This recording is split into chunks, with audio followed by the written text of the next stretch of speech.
Good evening, hushlings, and welcome. I present your preceptors to the underbelly of the void, the whispers of conjecture, and the known of the unknown. Thus begins the conclave of the Hush Hush Society. Do you think you'll ever be queen? No, I don't. No. Why do you think that? I'd like to be a queen of people's hearts, in people's hearts. But I don't see myself being queen of this country. I don't think many people would want me to be queen. Actually, when I say many people, I mean the establishment that I'm married into. Because they've decided that I'm a non-starter. Why do you think they've decided that? Because I do things differently. Because I don't go by a rule book. Because I lead from the heart, not the head. And albeit that's got me into trouble in my work, I understand that. But someone's got to go out there and love people and show it. And do you think that because of the way you behave, that's precluded you effectively from becoming queen? Yes, well, not precluded me, I wouldn't say that. I just don't think I have as many supporters in that environment than I did. Yeah. You mean within the royal household? Mm-hmm. They see me as a threat of some kind. And I'm here to do good. I'm not a destructive person. Why do they see you as a threat? I think every strong woman in history has had to walk down a similar path. And I think it's the strength that causes the confusion and the fear. Why is she strong? Where does she get it from? Where is she taking it? Where is she going to use it? Why do the public still support her? When I say public, you're going into an engagement and there's a great many people there. Hello again, Hushlings. I'm Declassified Dave. And I'm Mystery Mike. And as always, we're joined by our personal palace guard, Slick Frank Sanders. What is up, Mike? How you doing, Dave? I am doing fantastic. I am feeling almost royal. Royal, huh? I'm splendid. Welcome back to the Hush Hush Society Conspiracy Hour. In our last debriefing, we covered the Apollo moon mission as well as the moon landings, kind of as a whole. We debated the legitimacy of the moon landings, as well as the implications that the space race could have possibly played in the falsifying of the moon missions. They went to the moon. All right. I mean, if you say so. We split that one up, I think. That was one where I think, all came up with 3 different opinions on it. Yeah, I don't know that we all agreed in the same way. Yeah, it was a little split. There was some common ground, but yeah. I don't know, man. United States likes to fake some shit. You can check out an episode where we briefly talked about Hollow Moon with the Unexplained podcast. All 3 of us. Yeah, I'd like to get into a little bit more of that. That seems like a really interesting subject to talk about. It really was. Swiss cheese moon? Yeah, it rang my bell. For Debriefing 25, we are going across the pond for Princess Diana. But before we blow out that candle in the wind, just want to remind you to check out our social medias. You can find us on Facebook, Instagram, and Twitter. We're also over on YouTube. Or you can cut out all the nonsense. Come over to the official Hush Hush Society website, hushhushsociety.com. Go over there. We have our reviews every episode. Or you could check out our blog where we have even more content, hushhushsociety.com. On the website, you can also find our merch store. That's right, Hush Hush Society merchandise that you can wear on your body. You can also put your favorite beverages in this merch. You can go around and represent that you are a Hushling in the most official of manners.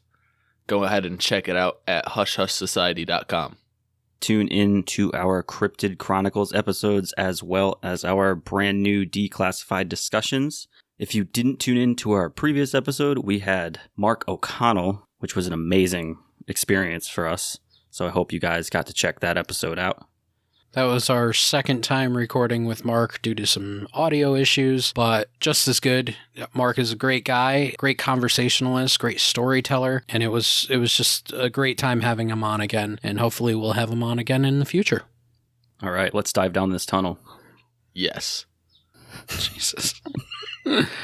Diana Spencer, Princess of Wales, was born on July 1st, 1961, as a member of the British royal family. She was the first wife to Prince Charles, who happened to be the heir to the British throne at the time. Diana's activism made her an international icon and earned her the love from people from many corners of the world. Diana has an extensive list of charity acts that took place during her lifetime, which includes campaigns for animal protection rights, fighting against the use of landmines. Not only that, but she was also the patroness of charities and organizations who worked with the homeless, youth, drug addicts, and the elderly. In 1987, Diana was awarded the honorary Freedom of the City of London, which is the highest honor the City of London can bestow on someone. In June 1995, she traveled to Moscow, where she paid a visit to a children's hospital she had previously supported when she provided them with medical equipment. While visiting Russia, she received the International Leonardo Prize, which is given to the most distinguished patrons and people in the arts, medicine, and sports. Diana also spearheaded campaigns to fight both HIV and cancer through the late 80s into the mid-90s. She had 2 sons with the prince. However, they separated in 1996 and had both been seeing other people before the breakup. This was publicly revealed in 1992. Diana died in a car accident in Paris with the man she was seeing, the son of an Egyptian billionaire, Dodi Fayed. I was very young when this whole Diana thing went on. 1997, so I was 10.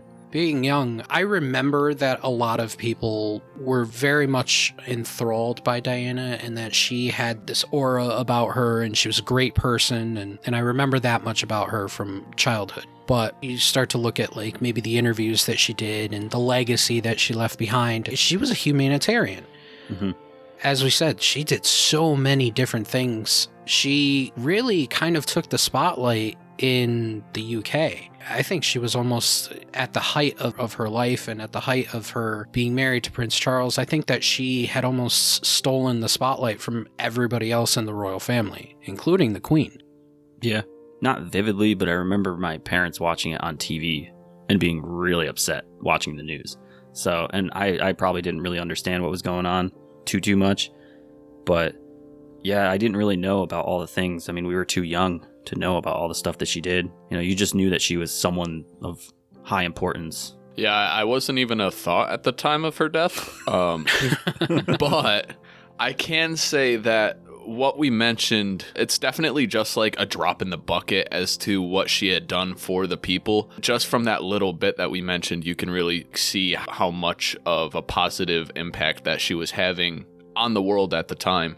You know, she was doing so many great things. And like you said, Mike, she was definitely taking up some of the spotlight with the moves that she was making. It pushes me to kind of a side thought here. What do you think is our obsession? Maybe it's not an obsession, but our interest as Americans with the royal family, like with the UK royalty, because we have paid close attention to the rise of the Queen, and her wedding was like televised worldwide, which was like a first of its kind. And then there was Diana, and then it was her children, William and Harry, and we're paying attention to Meghan Markle, and maybe we romanticize the royalty part of it, and that's why we're so maybe interested in their day-to-day or in what they do. But I also wonder if people in the UK look at America that way, or if we're just kind of more of a reality show to them. Yeah, probably the latter. Yeah. Well, maybe because just, you know, the usual drama of the American presidency to day isn't really drama. It's just some old person in the Oval Office rambling on the internet. Yeah, so the most we've ever had to mirror, I guess, maybe not exciting things, but all the things that happen in their family to day could have just been the last 4 years of our existence here. But they definitely enjoyed that, I'm sure. Yeah, that's why I said reality show, It's ironic because I feel like that's more like a reality show to me personally, which might be wicked ironic because I know how the United States government probably comes off around the world. But to me, their form of government and the royal family and all that just seems like so outlandish. And I feel like that definitely draws attention to it just because of how different it is. And like you said, it's probably romanticized because of how different it is. There's a reason why a group of people left. Realistically, we don't have that kind of affinity towards any other leadership worldwide. For instance, Saudi Arabia, they have these outlandish weddings, princes and all this other stuff. Golden AK-47s. Yeah, driving down these roads on two wheels in their Mercedes SUVs. That's true. I think it's because we're probably so closely linked with the UK when it comes to being an ally. That might be a major part of it. If we had fuzzy hats outside the White House, like royal guards, we'd probably be taken more seriously. Yeah, I think so. I do think that we lack a certain amount of pageantry. Yeah, absolutely. So a little bit more on Diana's death, some more of the nitty-gritty specifics. On the 30th of August in 1997, Diana had died in a car crash in the Pont de l'Alma tunnel in Paris while her driver was fleeing the paparazzi. They were being quite a nuisance. Diana and Dodi had just returned from a vacation in France where they were being photographed together by the paparazzi, who quickly speculated about the beginning of a relationship between the two. They had ended their vacation with a night in Paris before she was supposed to go back home to London. Their car was speeding away from the paparazzi when it hit a concrete pillar inside the tunnel.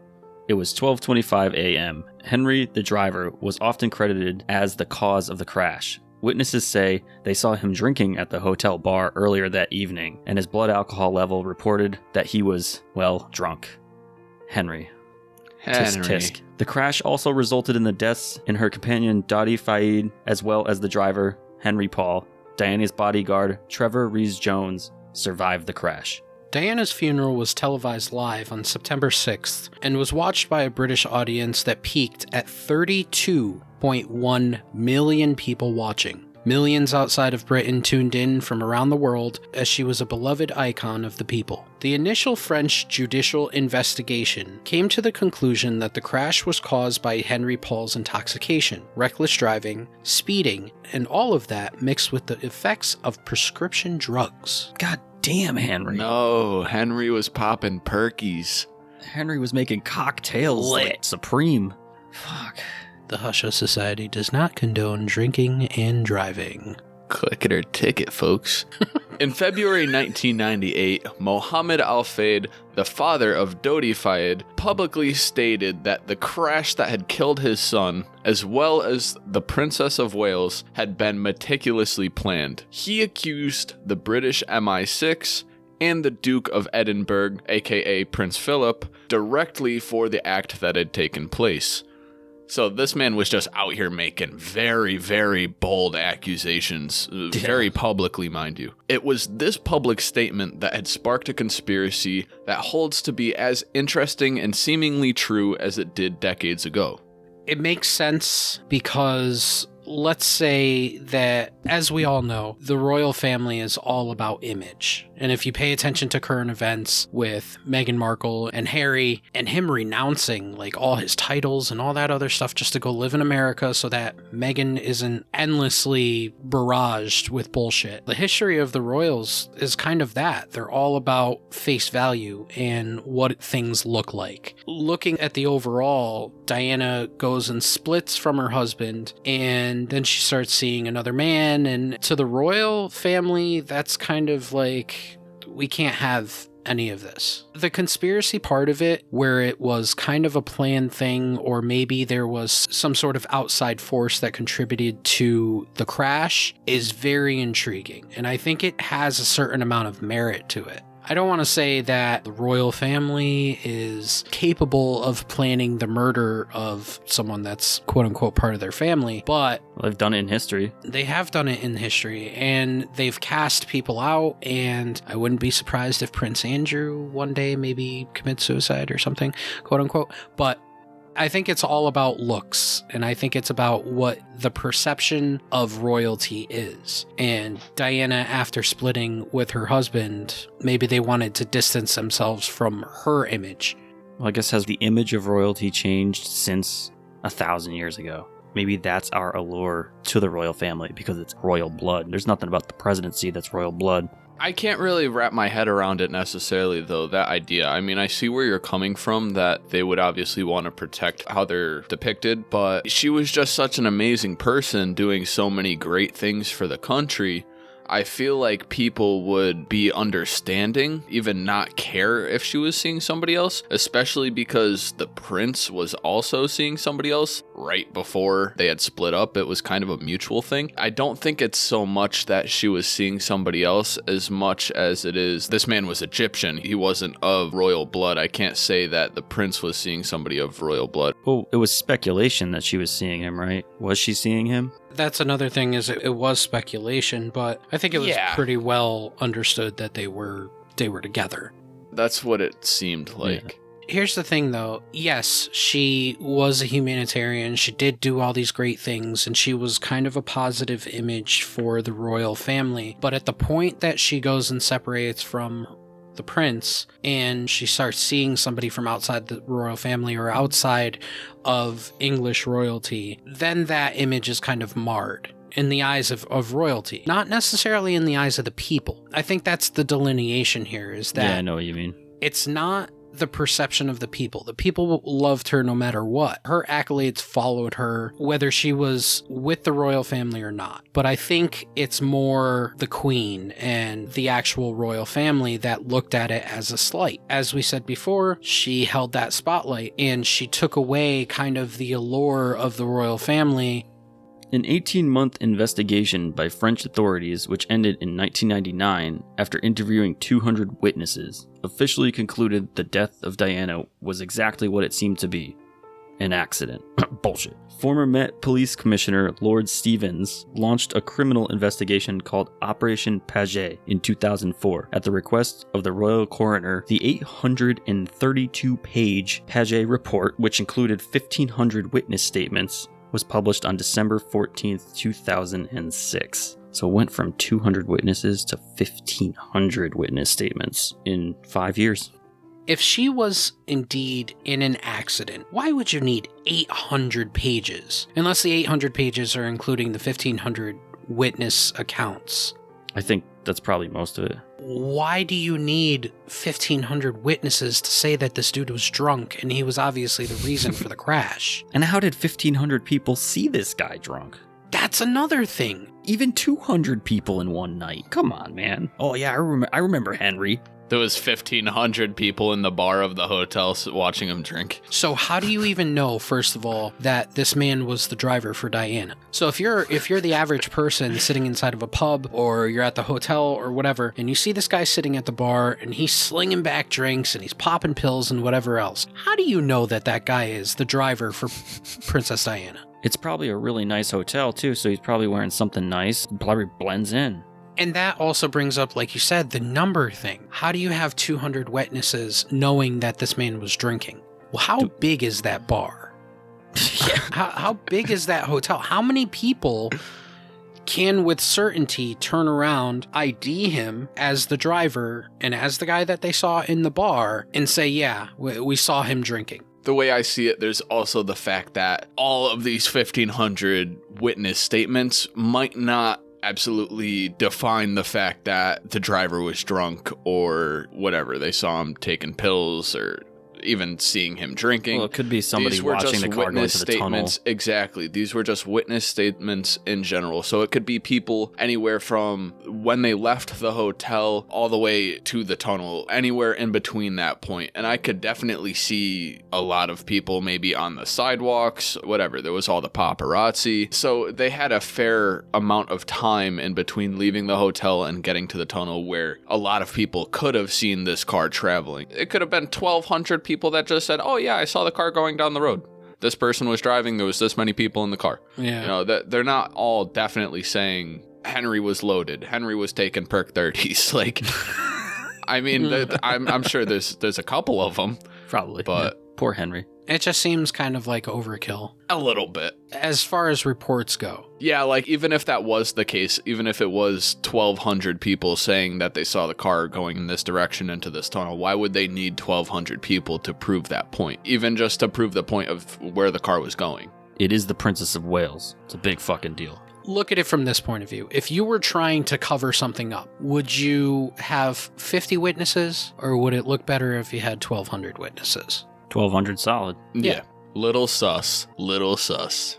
Well, that brings into question MI6. Now, if you don't know who MI6 is, they're the British equivalent of the CIA. It's the intelligence agency of the United Kingdom, and they deal with intelligence relating to international affairs and generally use to combat overseas threats. The idea behind the MI6 being involved with this theory is that Princess Diana was a threat to the stability of the empire and has to be taken out. Who better than the British CIA?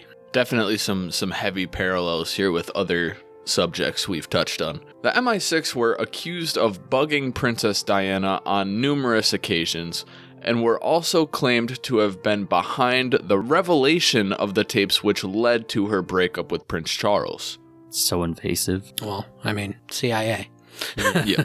One former MI6 operative, Richard Tomlinson, he swore that MI6 were at the heart of the death of Diana, and that they had been following her for some time beforehand. He later retracted that statement, saying that he must have misremembered. Yeah, I'm pretty sure this Richard Tomlinson guy, that was not necessarily a deathbed confession, but he was pretty old, and he was rambling about this to some news outlet. I must have misremembered. How do you misremember pretty much bugging and following Princess Diana? How do you misremember that?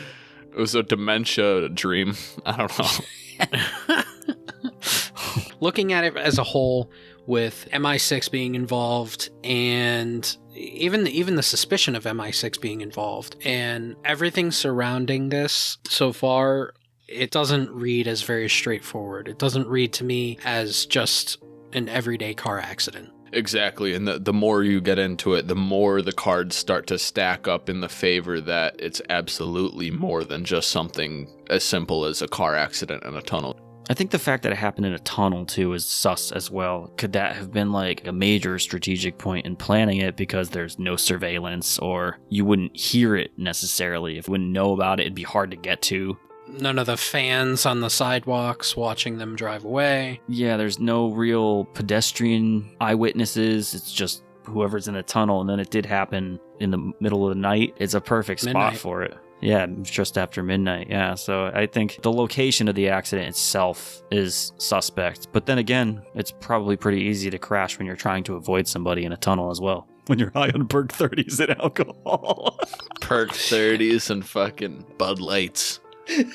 Jeez. It is possible that it all boils down to just being like a straight up accident. Yeah, there's always that possibility. There's always the possibility that all pieces of information and all the background to this point to maybe something else. Absolutely.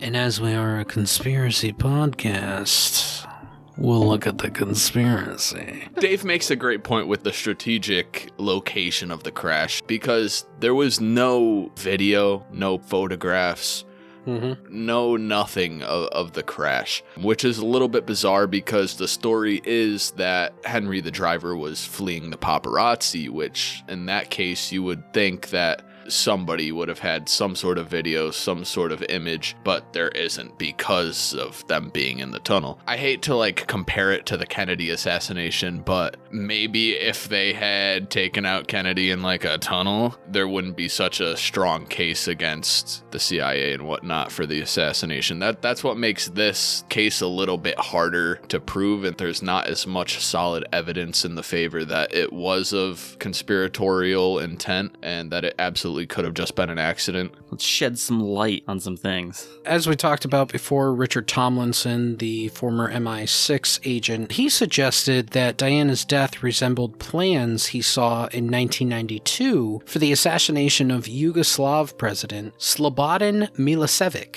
using a bright light to cause a traffic accident. Correlation.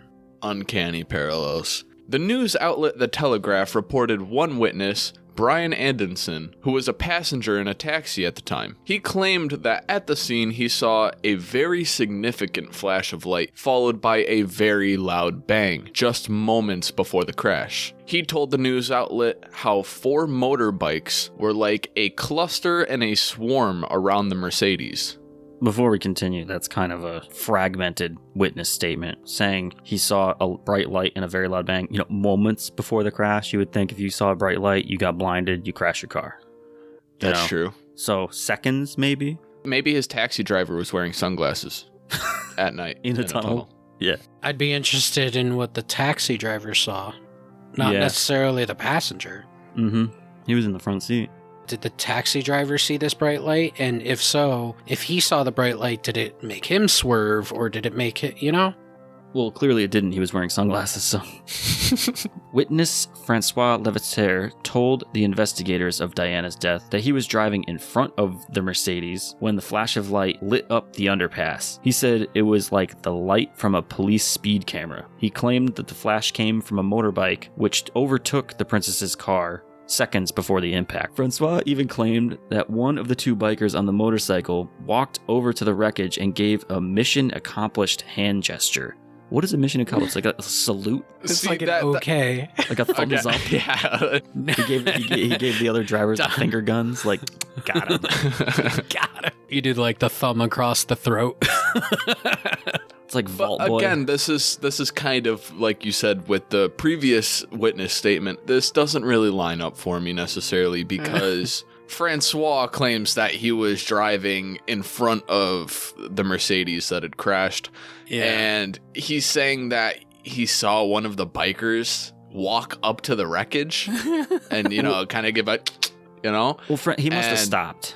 Yeah, he must have stopped. Or he just watched it in his rearview mirror the entire time as it dissipated in the distance. Yeah. I don't know about Francois here. Brian Anderson, I think there's a little bit more legitimacy to his statement only because of what follows up, how his story continues, which we won't touch on right now. But yeah, Francois, I don't know about all that, bud. Could this flash of light, could that have just been paparazzi flash of the camera? Could very well. It definitely could have been. From the description, it's looking like a speed trap camera, the flash from a speed trap camera is very similar to, that's what it is. It's a camera going off. The flash of a camera where these guys on motorcycles, just a bunch of paparazzi assholes following the biker gang.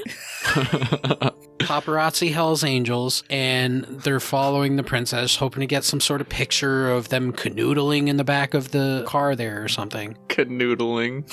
Yeah, like it does sound like it was a camera flash that they're describing. I don't know about the banging sound or the loud sound that he heard moments before the crash. That's something else, but the flash definitely sounds like a camera flash. To pedal back a little bit, I was wondering about the bodyguard situation. She had one bodyguard with her, the driver, her boyfriend, and her, right? So it was 4 people inside the car? Yes. And the bodyguard was the only one that survived? Correct. Yeah. So the bodyguard was the only one that survived, and he was the only coverage for the princess. Why would she have only one bodyguard? She wanted to canoodle in the back of the car. Let me draw your attention to every time that you've ever seen a president, a member of royalty, anybody of any importance, are they traveling in one car? No. No, they're in one car, but what are they surrounded by? A motorcade. Even Kennedy had a motorcade. Yeah, but you got to look at the fact that they were on vacation. She's not going to bring a whole brigade of security on vacation, I don't think. Vacation or not, the royal family would have had her armed to the T. They wouldn't have sent one bodyguard with her. Maybe he was on some John Wick shit.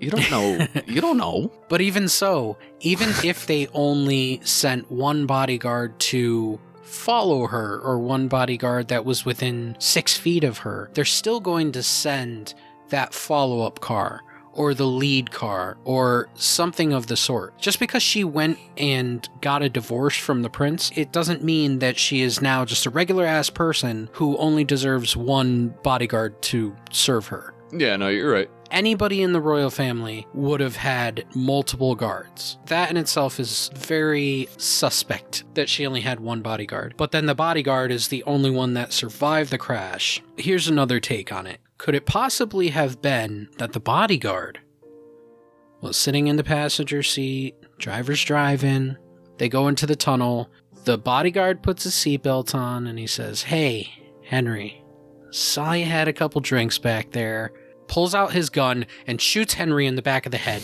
Henry turns the wheel, slams into the pillar, and that's the end of it. That could explain the loud bang. He would have had a gunshot wound. Do you know that he didn't have a gunshot wound? Is that in the report, David? It might be. Is it? I feel like it'd be more public knowledge if it was. But would it have been? If they weren't trying to cover it up. All right, so let's say that they were trying to cover it up. Let's say that that bodyguard did indeed put a cap into Henry, causing the crash. I'm not saying that that's real, but... I like the way that you're thinking, but I don't think it's viable. Only because if that was the intention, if that was the plan, that is a huge gamble. Because God forbid Diana lives, Dodi Fayed lives, then he has to shoot them. And then it's just Maybe he did. one or two more bodies to cover up, and more gunshots in a tunnel. More people are gonna talk. I don't think that's how it would have gone. And he also, if he was in the front seat, he was very, very vulnerable to dying as well. Unless he was in the back seat, holding Diana's leg. He was canoodling with them. I told you guys he was a cuck. He was publicly known as a cuck. That's why he was there. Jesus. Well, let's talk about some canoodling. Oh, man. I just keep thinking about the mission accomplished hand gesture. Hey, okay. Puts his sunglasses up in the tunnel at night. Thumbs up. Another reason why some people believe Diana was assassinated was the rumor that she was pregnant with Dodi's baby. Dodi's father claimed in 2003 that Diana called and told him the night she died that she was pregnant. So this draws back to the MI6 tapping her phones or listening in on her, whatever they were doing. Yep. He said Philip planned the murder to prevent the couple from getting married and having a baby. What a dick. Although, blood tests done at the scene of the accident found absolutely no trace of Diana being pregnant, allegedly. Subscribers of this theory, the pregnancy theory, believe that those who orchestrated her murder manipulated the evidence to hide her pregnancy. Makes sense. Yeah. No. If they murdered her in the first place to hide the pregnancy, then they obviously wouldn't have released the fact that she was pregnant. No, that wouldn't be in their interest. Dodi's father stated that Diana's body was deliberately embalmed shortly after her death to ensure that any pregnancy test at post-mortem would produce a false result. Well, that's creepy. It's morbid and weird and... It's just a double dose to falsify the information, I suppose. Yeah. Hushlings will return after this short message. Hey everyone, I'm Nikki. And I'm Tyler. And we are page turners and button mashers. Do you guys love books, games, or even both? Well, we have the podcast for you. I come in with a book of the week, sometimes a series of books, and give you the tip to tail of the book and base on how many pages turned it was worth. Then I follow up with a game of the week and give you the ins and outs of what to expect, how many awards, and of course, how much I loved it. So if you love books, if you love games, and if you love witty openings, then you should totally tune into Page Turners and Button Mashers. Welcome aboard, Hushlings. I'm Declassified Dave. And I'm Mystery Mike. And as always, we're joined by our pal, Slick Frank Sanders. Slick Frank Sanders here. Put your tray tables in an upright position and explore the mystery behind the hijacking of a Northwest Orient Airlines flight that departed from Portland International Airport on Thanksgiving Eve of 1971. Strap on your parachute as we seek answers of how Dan Cooper leapt to an uncertain fate over southwestern Washington state with $200,000 and disappeared off the face of the earth. A manhunt and a 45-year-long FBI investigation followed, with multiple suspects, yet his identity remains unknown. Join the Hush Hush Society Conspiracy Hour, Monday, June 28th for Debriefing 26, D.B. Cooper. Welcome back to the Hush Hush Society Conspiracy Hour. Let's talk about the white Fiat Uno and a man named James Anderson. Analysis of the wreckage of the Mercedes revealed that at one point it had made contact with a white Fiat Uno, which left traces of paint on the body of the Mercedes. Extensive attempts by the French police to find the vehicle involved were unsuccessful. Very famous white paint on that Fiat, huh? Yeah. Special Very white paint. special white paint. Although no one had seen the Fiat in the tunnel, some witnesses reported seeing a Fiat Uno exiting the tunnel. So it just must have already been there. I don't know. Yep, that's where the shots came from. Yeah. Mohammed Al-Fayed said in his 2005 statement to Operation Paget, and at other times, that the white Fiat Uno was being used by the MI6 as a means of causing the Mercedes to swerve and thereby crash into the side of the tunnel. They should have used candy apple green, underskirt lights and stuff, neons. It's like Fast and the Furious, ripping through. It's Vin Diesel in a Honda Civic in the tunnel. no. Al-Fayed further alleged that the Fiat Uno was owned by a French photojournalist named Jean-Paul James Anderson. Operation Paget found that the white Fiat Uno Anderson owned was in an unroadworthy condition, being 9 years old at the time, with 325,000 kilometers on the odometer. Anderson had sold the car in October of 1997. The investigation concluded it was extremely unlikely, due to the car's condition and the fact Anderson had so openly disposed of it, that it was the car at the scene of the crash in Paris. I mean, how many Fiats are in Paris? Probably a shit ton. There's probably a whole lot. But I'm wondering where Mohammed Al-Fayed came up with this. So I know he was well invested in this because his son had died and he thought that there was foul play. And there was a lot of things that pointed to foul play, obviously. But where did he come up with this information that it was owned by this French photojournalist? I don't see the connection there. Did he spot him? Did he know who he was? I don't know. But could it have been a photojournalist that they've had bad blood with that he pinned it on? You know, because I mean, you know how certain paparazzi probably know certain people by name and vice versa. Could be. And he obviously had to know that this photojournalist owned the car, that Jean-Paul had owned the Fiat Uno. So he had some sort of previous experience with him and the guy's car. Maybe he tried to pin it on him, man. Who knows? Yeah, like you said, it's pretty weird. There was an extensive amount of searching that went into finding the particular Fiat that they believed this white paint came from, and I don't know exactly how he narrowed it down to it being Anderson's Fiat, but somehow they did. And, you know, like we said, it seems pretty unlikely just because of the condition of the car, and apparently it was sitting for a really long time. It was pretty much undrivable, apparently. What we're about to get into might point into a completely opposite direction. It's hard to say. And that would be the death of Anderson. Now, he died in May of 2000, and the official verdict of his death was suicide. His body was found in a black, burnt-out BMW in a forest near the town of Nantes in the south of France. Evidence was uncovered from his friends and associates that prior to his death, he had talked of suicide by pouring gasoline in a car and lighting it with a cigar. Jeez. Badass style at the end of a military movie, like smokes the cigar and throws it on the gas. Yeah, do you think you got like a good flick? Like one of them? I would hope so. You only got one shot. When the car was found, Anderson's body was in the driver's seat of the car, and his head was detached and lay between the front seat. There was a hole in his left temple, and allegedly this hole was caused by the intense heat of fire rather than what you might have thought, a bullet. Yeah, exactly. Decapitated with a hole in his temple? Yeah. You know, like that's the only thing you can... I don't know. My head went sideways, that little confused puppy look, you know, like what's going on here? Yeah. Huh? I'm not a fire scientist of any kind, but... Oh, come on. Yes, you are. That seems very sus. Bad cover up. They explain away the hole in his head. They said, oh, it's caused by fire and heat. Why the fuck was his head detached? I guess it depends on the state of the body and how badly burnt it was. Maybe your head would just fall off, all that tissue burnt off, and... I don't think so. Yeah, you know. Keep rolling. Keep rolling.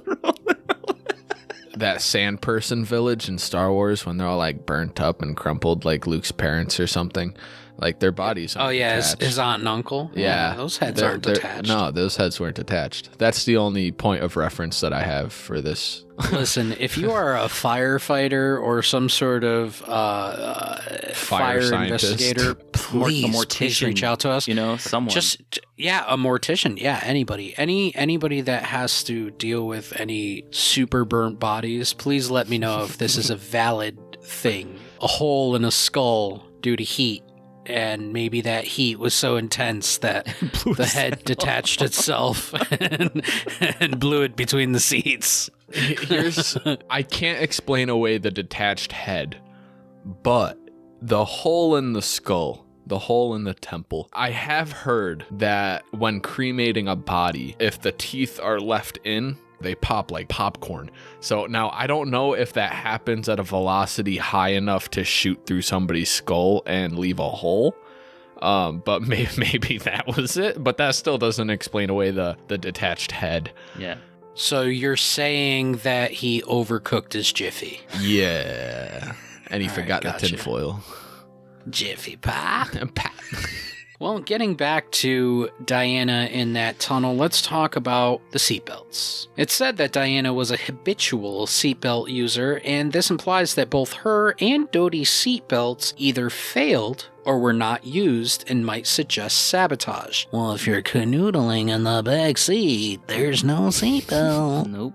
There is a quote by Andre Leinhardt, an emergency responder that showed up to the scene. Quote, "What is certain is that she was not wearing a seatbelt, and this made things worse. We would like to think that if she had been wearing a seatbelt, we'd have been able to save her." See, kids? Wear your seatbelt. Spokesperson. Especially when you're canoodling in the backseat. The British inquest verdict explicitly stated that the lack of seatbelts had caused or contributed to the deaths of both Dodie and Diana. No coincidence there. No surprise. Since we had the wonderful quote from the emergency responder letting us know to wear our seatbelts, many believe that the doctors allowed Diana to die on purpose. So was it that first responder? Well, you know, she should have wore her seatbelt. Oh, she's still alive, but, you know, she should have She's still alive. Oh, never mind. Shuns her in her last moments for not wearing a seatbelt. I showed up to the scene. I saw she had no seatbelt. I just kicked her in the face multiple times until she stopped breathing. So should have worn your fucking seatbelt. yeah, that was the last thing they told her when he's standing over her. You should have wore your belts. So by not treating her in the proper way, they stopped her from recovering. So exactly the scenario that we just played out. That's probably what happened. Most of this revolves around her treatment at the scene of the crash. See? It's this. What's this guy's name? Andre? You son of a bitch. He's too busy telling her about fucking seatbelts. Can you imagine if that's what happened? Talking to the news channel, he's like, well, she should have wore her seatbelt, and she's actually still breathing on a gurney, and they're just like, oh. So they made the decision to try and treat her at the scene instead of bringing her to a hospital where she probably or potentially could have survived. We're talking about the care that she received, and there's an interesting fact here. The French approach to emergency care is simply different from most places in the world. In France, emergency crews focus on giving treatment at the scene before moving a person to the hospital. In the UK or the US, it's normally about getting to the hospital sooner. EMTs and paramedics, they are trained to help you and to keep you living so that they can get you to the hospital. But the hospital is like ultimately where you want to be. That's where the people that spent 7 to 12 years of their lives training and learning how to save your life. Oh, it's where all the equipment is. It's not on a fucking ice cream truck. They rolled up to the hospital. Ding, ding, ding, Dippin' ding. Dots for Diana. You guys have Dippin' Dots? Our next angle to cover here is realistically what seems like a very possible scenario as to why the death of Diana happened. And that is that Princess Diana was assassinated to prevent her from marrying a Muslim man. Henry's father, Jean-Paul, said to British police and told him that Diana had been quote-unquote bumped off by the royal family to prevent her from marrying Dodi Fayed, who is a Muslim man. He said, Diana was killed and my son was killed. I believe they were both murdered. My son was simply collateral damage of a plot to kill Diana, and they killed him as well. Dodi Fayed was not a Christian, and apparently it would not be very appropriate to bring an outsider into the royal family. He was allegedly going to propose to Diana on the trip. Oh, imagine if he had like the ring in his pocket and they just found it. Oh, damn. And allegedly he had purchased the ring from a jewelry store beforehand. You know, he hops in the back of the limo and then he's going to propose, and negative. It's actually kind of sad, you know? She was trying to move on with her life, and she wasn't a bad person, not even by a long shot. And all she really wanted was to just live a new life and move on from this royal family life that she'd been living. Mm-hmm. That's rough, man. It happened so long ago, but obviously, like, when you get into the story of the whole thing, it's kind of sad. Imagine killing off your own family member because you're like, well, they can't get married to them. Oh, God. Toxic. Yeah. No wonder why she was trying to leave, and no wonder why everybody left a couple hundred years ago. Let's talk real quick about Henry Paul, the driver of Princess Diana's Mercedes. Conspiracy theorists, including Al Fayed, have claimed that Henry Paul was a double agent for France and possibly British security services. Wow, that's a big spin. They pointed to a large amount of cash found in his possession at the time and considerable personal wealth held in 15 separate bank accounts. Booyah! The plot thickens. Got deep pockets, boy. Although Operation Paget concluded his wealth had not come from security services, police said he would have only had contact with the French Secret Service agents when high-ranking guests stayed at the hotel. People who doubt the official story say that its central claim about Mr. Paul being drunk at the time of the crash was not only false, but was a lie spread in the media to cover up the killing.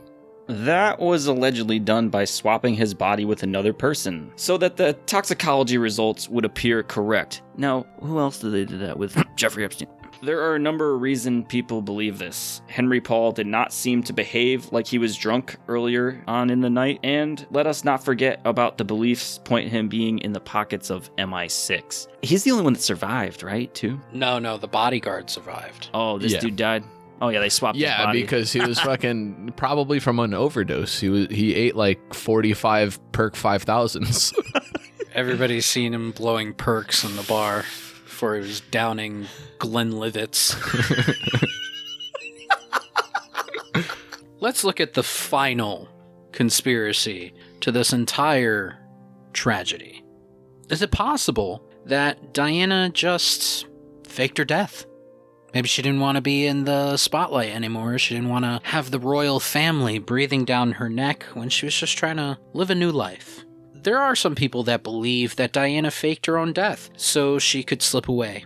She could change her identity and start a new life with Dodi away from the public scrutiny. Some people believe that even despite the post-mortem examination of the bodies, 2 different bodies who are not Diana and Dodi were buried in their place. Those were definitely not 3D printed. Maybe they were. You don't think so? I feel like if Diana had faked her own death, that there would have been somebody, whether it was MI6 or the royal family or the French police or somebody, that would have figured it out or would have squealed or would have gotten some sort of information about her. On top of it all, if she went and faked her own death, she was on every newspaper, she was on every television when it happened. It's like if they were looking for some sort of fugitive and they blast their picture all over the place.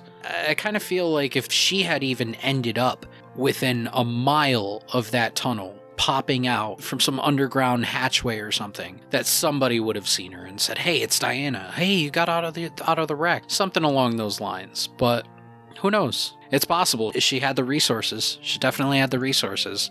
They had the gold. Well, you see this being a really consistent trend in a lot of these big deaths, whether it be Tupac, Michael Jackson, Jeffrey Epstein. And most of the conspiratorial beliefs of these people faking their own deaths are normally kind of viable just because, like you said, they have those resources. But I feel like in a time like 1997, I feel like it'd be easier to get away with faking your death as it would be now. Like, yeah, despite her face being everywhere, there's no street surveillance cameras and people with cell phone cameras all over the place where if they did see her, they could just snap a picture. It would just kind of be word of mouth. People would just call bullshit. Oh, no, you didn't see Diana walking down the sidewalk in France. She's dead, didn't you hear? I feel like these people watched her so much that they would be able to very easily spot a body double. Yeah. The question lies if she did attempt to fake her own death and the MI6 and the royal family did catch on to it, what would then happen to Diana and Dodi? Would they kill her anyway? You know, like privately, just like outside of the limelight? Yeah, absolutely. She's already considered dead. It's true. It's like that double jeopardy thing. Like, she's pronounced dead. They can't be charged. If there were any charges to come to them, she can't be charged with killing someone who's already technically dead, right? Yep. It's true. What if she was already dead before this crash? That kind of strays away from the Diana faking her death idea. They saw her getting in the car, though. Yeah, but what if that was her body double? Just like stunt doubles and actors. You know, they just had to kind of come up with a reason for Diana dying. They're like, well, we killed her, so now we got to publicly kill her. I mean, I think a body double looks like the person looks, but they're just dead. She was a royal family. They must have body doubles. For everybody, you think? What if her body double looked like Jeffrey Epstein? Yo, stop. All right, boys, let's take a look at our final thoughts. David? As a whole, I guess I can ask you the question, who do you think is responsible for the death of Diana if she didn't fake it? If she didn't fake it, I would say that it was done by MI6 under the order of the royal family. Okay. I would say because of the evidence and the lack of, I guess, evidence and some of the outlandish claims of it being paparazzi or somebody shining a 1,000,000 power candle spotlight into their fucking car or Fiat, like in the Italian Job, just ripping down some stairs into the tunnel and slamming into him and you know, all the different angles, drunk limo driver, they all could have been variables, but all in all, I agree with you with that. I think because of her choices, no matter how much of a humanitarian she was to the rest of the world within her own family, they didn't see her plan lining up with their plan. Like we said before earlier, this is nothing new for the royal family. I'm going to agree with your sentiments on this. There's a lot of evidence that point to foul play, as much as they swore that away and said that it was an honest-to-God accident. I think there were a lot of things working against Princess Diana with her supposed pregnancy, with her relationship with Dodi, him being a Muslim man, her maybe plans to remarry to him. I just kind of relate it to how the royal family acts today. Currently, bring it back to the Meghan Markle thing. She joined the family and it was a huge thing because she was biracial and she wasn't of royal blood and she was an American and all this other jazz. And if you take that same sentiment back 30 years, I think it was more prominent that the royal family would not allow an outsider in, even on like a peripheral level like Dodi would have been. Yeah, the Queen ordered the hit. Frank? Final thoughts? Frank's final thought. Shut your eyes for me. Shut your eyes. I'm going to paint you a picture. Diana and Dodi are walking out of the hotel, filled with joy, happy, full of new love. They're walking out of the hotel and the paparazzi is bothering them, so they get into the Benz. They get into the back seat. Diana says, Dodi, put on your seatbelt, click it or ticket. And Dodi says, nah. So they start driving away and paparazzi's flashing away. Meanwhile, as they're driving, Queen Elizabeth is sitting in a big, dark room, big, dark cathedral, and she's sitting on her evil-looking throne, and she's wearing black robe, a black hooded robe, and she says promptly, execute Order 66. And it pans from one scene to another. You've got the MI6 on the motorcycles, and they hear it in their earpiece, and they nod. and you've got Henry, the driver, and he presses on his earpiece and he nods and he pops another perk 30, and they drive into the tunnel. The owner of the white Fiat hears it and he nods, and he lights up his cigar. And then they go into the tunnel, and big flash of light. I believe the flash of light happened. The MI6, the car crashes, Mercedes crashes. They get off the bikes, they walk up to it, and they nod at each other in their stormtrooper outfits. Shortly after, it then pans to Anderson, and he's sitting in the BMW covered in gasoline, and he lights up his Cuban. And the order comes through, and he nods, and he flicks the fucking Cuban into the gasoline, and don't forget emergency medical services. Oh yeah. And then the ice cream truck emergency medical services. They're on the sidelines. They're already outside of the tunnel. Everybody's nodding. But yeah, everybody's nodding with a finger in their ear, and. Yeah, the ambulance is already outside of the tunnel before the car even goes into it, and they nod. And they run up in there, and the actual order wasn't for any of that. It was just for the emergency service people to go and mock Diana on her deathbed for not wearing a seatbelt. I believe that Order 66 was executed under the hand of Queen Elizabeth for all of this to happen. Yeah, the royal family took out Princess Diana, if she didn't fake it, by the hand of the MI6. I'm glad we shined all the light down that tunnel. Well, that's going to do it for our Princess Diana episode. Hushlings, what do you think? Did we miss any research? What are your thoughts? Did Princess Diana fake her own death? Did the Queen sit in her dark chapel and call for Order 66 on Diana? Let us know. Reach out to us. You can find us on all our social medias. You can also find us on our website, hushhushsociety.com. You can reach out to us there. We have a contact page. You can also email us at contact@hushhushsociety.com, and we will promptly get back to you. And Hushlings, tune in Monday, June 28th for Debriefing 26, where we are going into a different kind of conspiracy, I would say. We're going to explore D.B. Cooper. That's going to be an exciting one. I am super hyped for that. Well, Hushlings, thank you for tuning in to the Hush Hush Society Conspiracy Hour. I'm Declassified Dave. And I'm Mystery Mike. And I'm Slick Frank Sanders. Until our next debriefing, remember, the best kept secrets are hidden in plain sight.